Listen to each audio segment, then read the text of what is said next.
Hello everyone, welcome back to Eng Lang Pro's YouTube channel. If you're new here, we're a team of tutors. We've all done the VCE English Language course, gotten a raw 45 or above, and we're here to help you guys get the most out of this subject and learn a little bit about linguistics. So if you are, my name's Tori by the way, if you haven't seen the phonetics and phonology and morphology videos for Metalanguage already, I'd suggest having a look at those first because today we're getting into the next step, growing from the smallest unit of language to entire discourse, which is lexicology.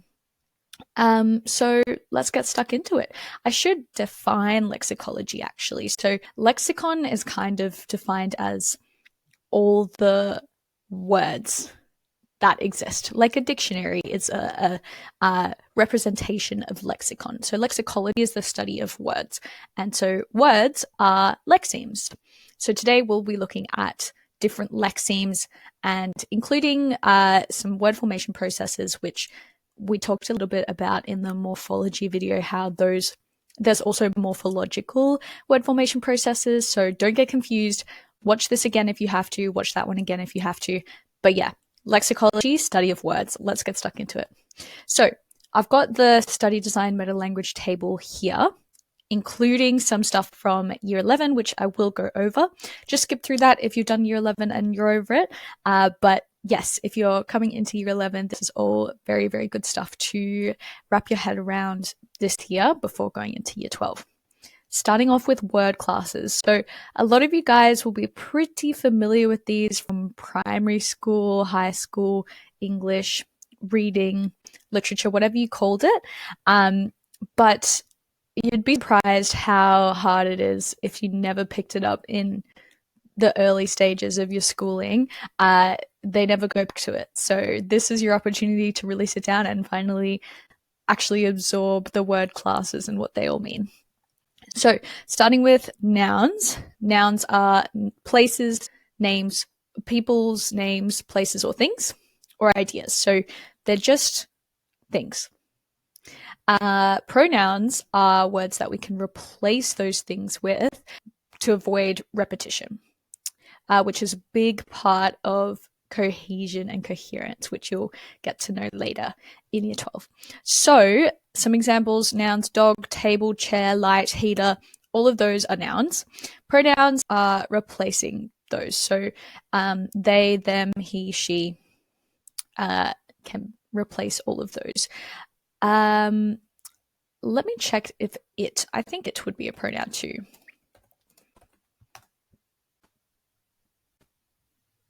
Yes, it is. So the table, it is brown, is another pronoun. Cool. Verbs. So doing words is what I remember them as. So to run, to swim, reading, running, swimming, all of those are verbs. Auxiliary verbs. So this is where it actually gets hard. Think of auxiliary verbs as just supporting or helping the main verb, and they help form tense, voice, or aspect. Basically, they're just providing a bit more information. So is running. Running is the main verb, and is the auxiliary verb, and it's helping with the tense, present tense. They have eaten lunch. So eaten is the main verb, and then have is the auxiliary verb. You don't need to know things like perfect present or perfect past. Don't worry about those. You just need to be able to recognize what is the main verb and what is the auxiliary verb. That's really it. You could probably get through a lot of English language without ever actually analyzing auxiliary verbs, but you do need to be able to recognize them. There have been questions about what is a modal verb in line, whatever, for short answer questions before. Modal verbs are a type of auxiliary verb, and these ones are a bit nicer because you can basically just memorize them. They are finite, but basically they describe to you what is the range of necessity or ability of something to happen. So from all the way to may or might to must or should or will, you can go from certain, being will, down to completely uncertain, like may, can. So those are always followed by a base verb as well. So you must study, you must swim, you will swim, she will study, I would study. Those are modal verbs. So remember, they're a type of auxiliary verb. They're still helping verbs, helping the main verb. So if you're asked to find an auxiliary verb, just remember, okay, I know the modal verbs. I can just find one of those. And these are also easier to analyze because think about what sort of what sort of relationship might I have with someone who's telling me I must do something, or students will participate, something like that. That's giving a lot more power and authority to the entity, corporation, or person using those, rather than low modality verbs, with more uncertainty, like you might want to do this, and you might want to do something is almost hedging instead of saying you should do this. It's suggesting an idea, but it's avoiding imposing on you. So think about all the sort of politeness strategies that come into what sort of modality of modal verb you're using. Adjectives are describing nouns or pronouns. So the blue truck, it was red, something like that. Then adverbs. So adverbs, I always used to think of them as just the adjectives for verbs. Not quite, unfortunately. They are actually quite complicated, especially when we get to adverbials. But basically, they can modify verbs, adjectives, or other adverbs. So think about showing how, when, where, or to what extent something is happening. So quickly, very, yesterday are all examples of adverbs. And if there's more than one word, it becomes an adverbial or adverbial phrase where it's just basically an entire phrase describing something. So she arrived after lunch. After lunch is describing when she arrived. Remember, we're thinking how, when, where, to what extent. When, that is after lunch, which is an adverbial. But adverbials are not a word class, so don't think about them as a word class. Adverbs are a word class, but after is a different word. After, for example, in after lunch, after is a preposition and lunch is a noun, but together they form an adverbial. That will come into play in year 12. Don't worry too much about it if you're in year 10 or 11. Just wrap your head around the basic word classes first. All right, prepositions. It has the word positions in it. That's how I remember it. So just the relationship between a noun or pronoun and other words or places. So the cat is under the table, where under is the preposition. Beyond, after, before, above, below, behind, all of those are prepositions. Conjunctions. So these are those words that connect clauses, such as two independent clauses being combined by a coordinating conjunction. I will talk about this more in the syntax video, so don't get too caught up about the difference between coordination and subordination yet. Just understand what conjunctions are. So they are connecting different phrases, clauses in a sentence. And fanboys is a nice thing to know. So it stands for and, nor, but, or, yet, and so. Just keep that in the back of your mind as some examples of conjunctions. For example, I went to the shops and I bought something, something, something. That and is a conjunction between those two phrases, clauses. Just keep that in the back of your mind because, for example, if you're asked to list off some conjunctions as part of your lexicology practice, you know fanboys. There are other conjunctions as well, subordinating conjunctions. I'll get to that in syntax. We'll dive a bit more deeper into that because you need to know what an independent and dependent clause is for that first. Great. So just connecting different parts of the sentence. Just remember that. Determiners. So determiners, I like to think are almost that miscellaneous category in word classes where the really grammatical words go that particularly include introductory words. So for example, when you're introducing a noun, you might say the book. The is going to be the determiner. So it's determining what you're talking about or how much you're talking about. So it includes, if you say 3 bunnies went to the shops. 3 is the determiner. Bunnies is the noun. Went is the verb. 2 is a preposition. The is another determiner. And shops is a noun. So yeah, practice, you'll get it. Determiners are just kind of introducing the topic, the noun. The nouns are in a sentence. And then finally, we've got interjections, which are just kind of, again, referring to syntax here, but they're similar to exclamatives where they just express emotion, and they're often by themselves. So they're actually a little bit easier to pick out. Often they've got an exclamation mark, not always, but if it's just one word that they're saying to express an emotion like wow or ugh or really, like that's going to be an interjection. All right, so now we're getting into the year 11 specific stuff. So skip forward if you want to just stick to year 12 down to word formation processes. But first, let's have a talk about function and content words. So these are actually very straightforward, I think. So content words, they'll have meaning. So semantics, this is a bit of what's it called when you've got two words next to each other?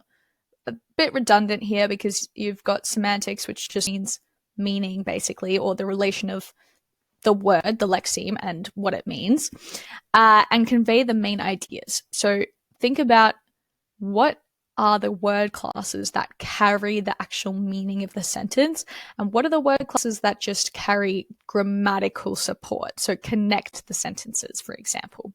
So there are 4 content word classes, which makes pretty easy to remember. They're the 2 really key ones, nouns and verbs, and then you've got adjectives and adverbs. They all carry content and meaning and actually what is trying to be expressed. So function words have very little actual semantics. They don't have a lot of meaning in terms of giving you information, but they are important when we are constructing grammatical sentences. So, for example, prepositions, conjunctions, articles, that's just referring to determiners. And auxiliary verbs as well. So be careful, auxiliary verbs count as separate from verbs. So, little exercise for you guys to do. If I wanted to convey that the bunnies were running fast and they all went to the shops, then, and I only took the content words, I would say bunnies run fast, went shops. You can still understand what I'm talking about. Whereas if I said the 2, I should have chosen a sentence with more function words, but you get the drift. Basically, they provide only grammatical sense. In the sentence where I was conveying it with content words, it didn't make grammatical sense, but it made semantic, i.e., you could understand the meaning. Whereas in the function word sentence, you couldn't understand anything because there was no content delivered to you. So they're important, but content words will tell you the actual information that you want to know or convey. Obsolescence and archaism. So these are basically the opposite of word formation processes, I suppose, word diminishing processes, although it's sad to say. Let me just check, how do they say it? Word loss. So yes, a little bit sad, but obsolescence refers to when terms have fallen out of use and they're generally not really understood by people anymore. That's how much they aren't used. So Old English is an example. It's pretty much, it's a different language. We wouldn't be able to understand it. There's no mutual intelligibility there. So we wouldn't be able to understand this word. It's obsolete. Whereas archaic terms are no longer in common use, but they can be understood. And they might be used intentionally for linguistic or stylistic effects. So thou is an example where, like, you can use it in poetry if you were so inclined and people would understand what you're talking about. So with that, let's finish up with lexical word formation processes, which there are 4 that you need to know in year 12. Number 1 is a neologism. So its dictionary definition is just a newly coined lexeme or word, but it's hard to kind of describe that.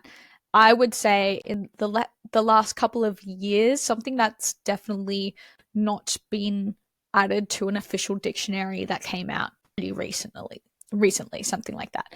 So something like delulu is unlikely to be found in the Oxford Dictionary, but you might find it on the Urban Dictionary. Urban Dictionary will probably have a lot of neologisms.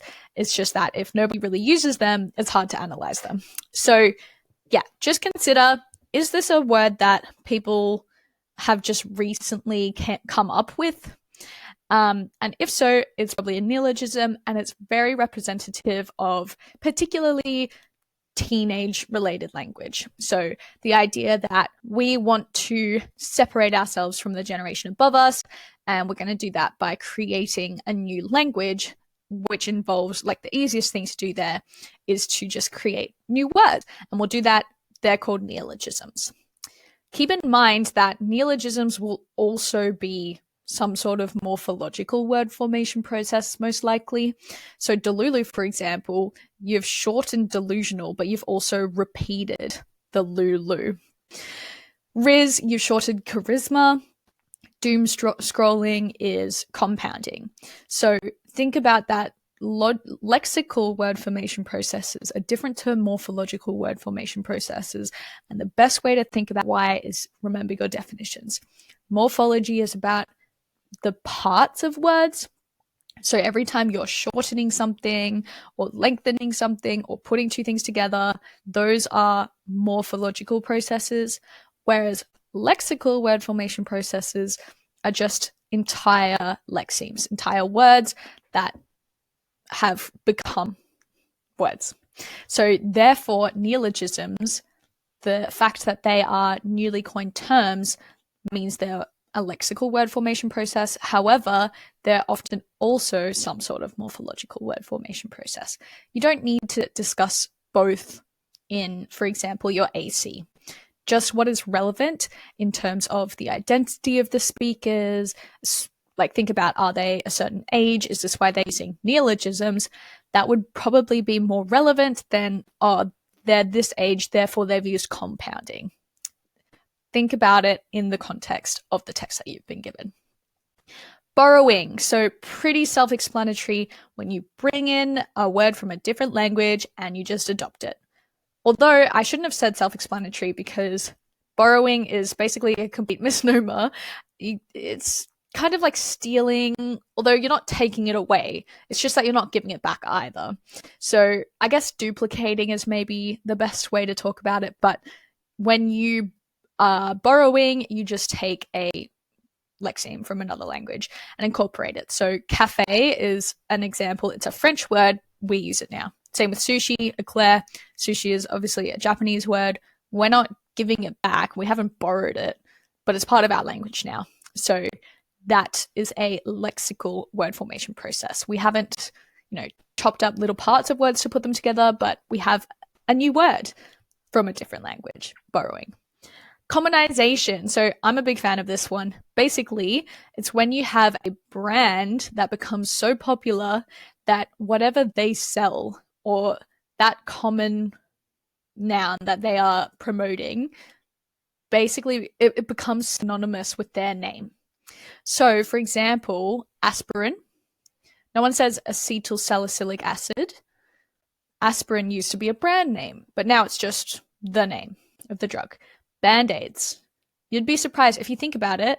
You can't actually buy off-brand Band-Aids. They won't be called that. They'll be called plasters or something like that, because Band-Aid is a registered trademark. It's a brand name that's just become so common and popular that it also means what they sell, plasters. Kleenex is one I've seen as well. I don't use it as much because I still use the word tissues, but in America, they might say Kleenex, and that would be another example of commonization. Nominalization is the last one. So nominalization is a process of converting a verb or adjective into a noun.